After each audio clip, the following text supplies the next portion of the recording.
সারি সারি চুলায় চলছে রান্না, কেউ ভাত বসাচ্ছেন, কেউ বা কাটাকুটি করছেন। হঠাৎ দেখে মনে হতে পারে এটি কোনো উৎসবের আয়োজন, কিন্তু না, উৎসব নয়, এটি খেটে খাওয়া নারী শ্রমিকদের রাতের খাবারের আয়োজন।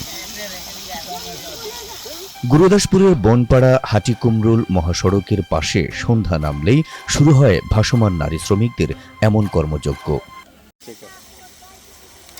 আশপাশের বিভিন্ন এলাকা থেকে এক মাসের জন্য আসেন এই নারী শ্রমিকরা। গুরুদাসপুরের বিভিন্ন মাঠে রসুন তোলার কাজ করেন তারা। আমরা এক মাস ধরা এইখানে আসি, কাজ করার জন্য আসছি পরিবার সহ। বাবা মা কাজ করতে এসে আমিও সাথে আসি। আমরা আসি এখানে কাজ করার জন্য, এক মাস কাজ করব। এখন বর্তমান বাড়িঘর আমাদের এখানেই। দিনভর খাটাখাটনির পর সড়কের পাশেই করেন রান্নাবান্না। একসাথে খাওয়া সেরে ঘুমানো খোলা আকাশের নিচে এই সড়কের পাশেই। হজ করেছি, ব্যাংকে কি করে টাকা জমাই বলেন? ইউসিবি তাকওয়া পরিপূর্ণ ইসলামিক পন্থায় পরিচালিত ব্যাংকিং। আমি কাজ করবার আসছি ওই রসুন তোলার জন্যই, এক মাস, তারপরে আমরা চলে যাব বাড়ি। আর আমরা সারাদিন কাজ টাজ করে ফিরে সন্ধ্যার সময় বাসায় আসি। আসার পরে আমরা মনে করেন সব একসাথে রান্না করে খাওয়া দাওয়া করে সব একজাত থাকি আর কি। ভোর থেকে দিনভর কাজ করে এক একজন মজুরি পান মাত্র 200 থেকে 350 টাকা, যা দিয়ে কোনোভাবেই সংসার চলে না তাদের। রসুন তোলার যে কষ্টটা, যে শ্রমটা আমরা দিই, সে শ্রম অনুযায়ী আমরা মজুরি পাই না।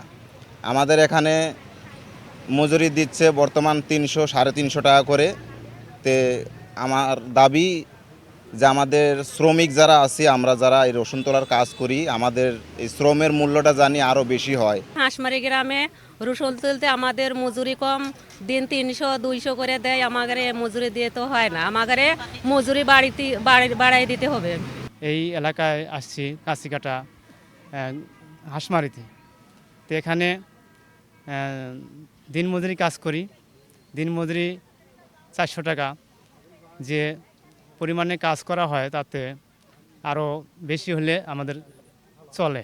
প্রায় এক মাস এভাবে কাজ করার পর এই শ্রমিকরা ফিরে যাবেন নিজ বাড়িতে।